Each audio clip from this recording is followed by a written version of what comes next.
It doesn't matter where it's from. It could be from my head. The figures are from UN. Now tell me.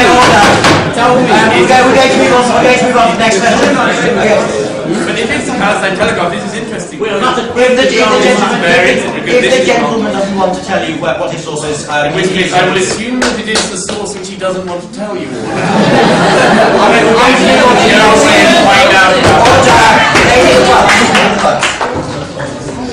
Ask the question. Please go.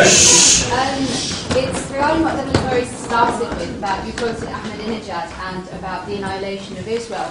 Ahmadinejad talks about the annihilation of Israel, whereas would you not think that the actual policies of Israel over the last number of decades have actually been targeted at annihilating the Palestinian community? So, for example, settlement expansion, land grab, the siege on Gaza, the checkpoints which prevent people from getting jobs, freedom of movement, restricting education, the Palestinian refugee situation, which Sami mentioned. Is that not actual annihilation? And yet, I've heard you a number of times quote Ahmadinejad and talk about Iran and thinking about Hamas, yet you seem to have an allergy to actual facts on the ground. I can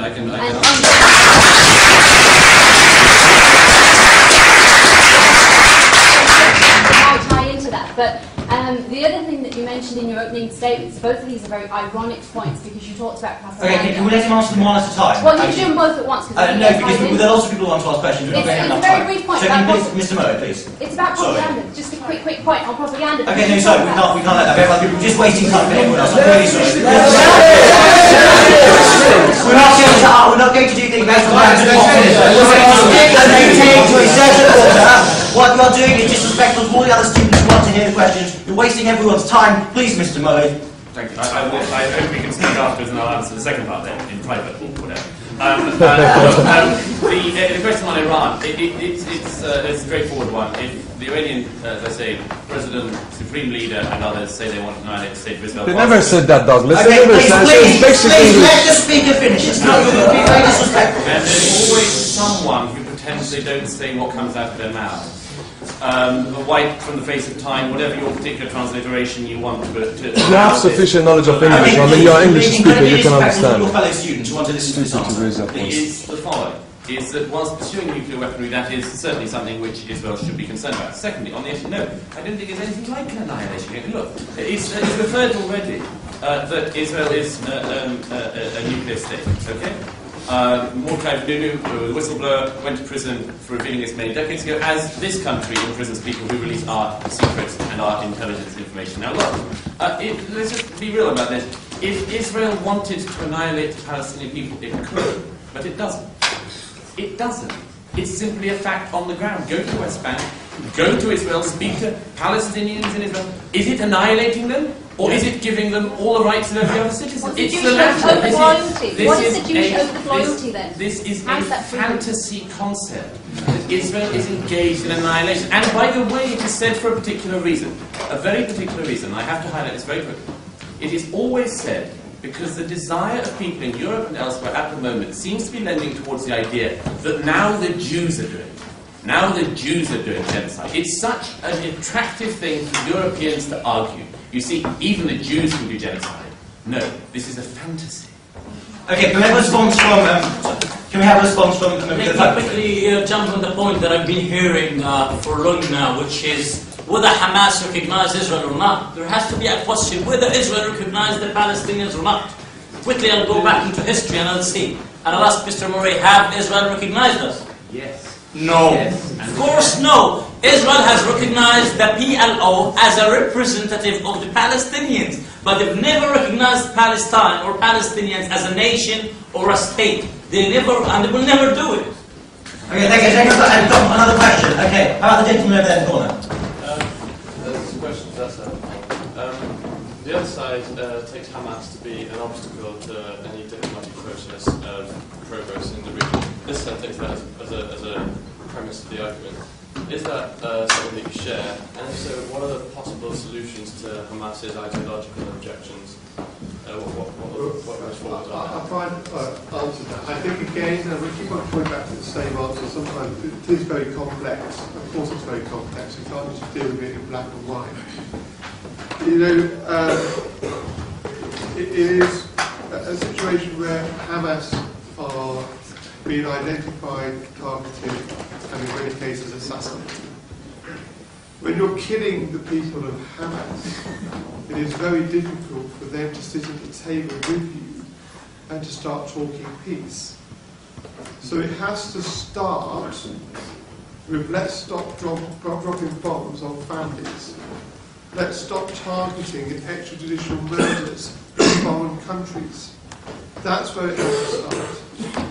Starts there, and then we start taking them to the table. And yes, like we talked to the IRA, and there are food problems with that and anything I know, but like we start talking to the IRA, we have to start sitting down at the table and start talking to Hamas.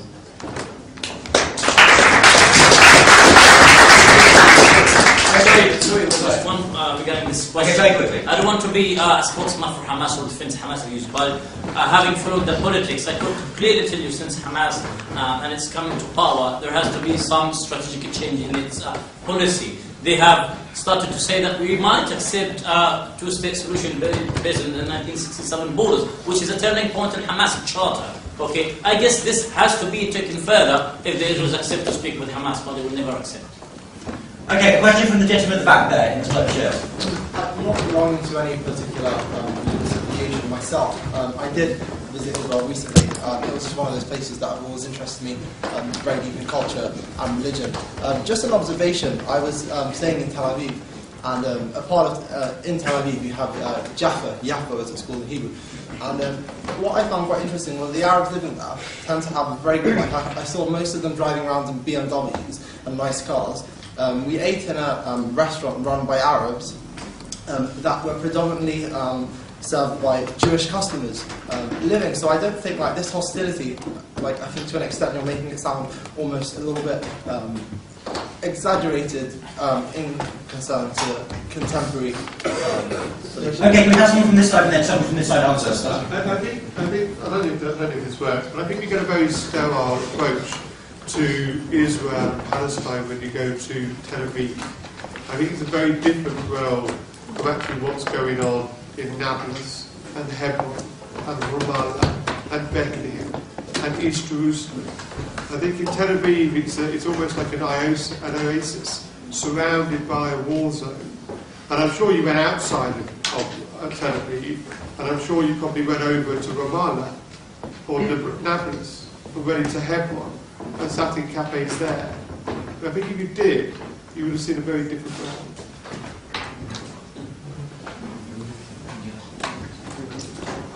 Yeah, of course. Tel Aviv is a place with not just Jews and Arabs and Christians living happily side by side, but also one of the only places in the Middle East where the gay community can thrive, free from persecution.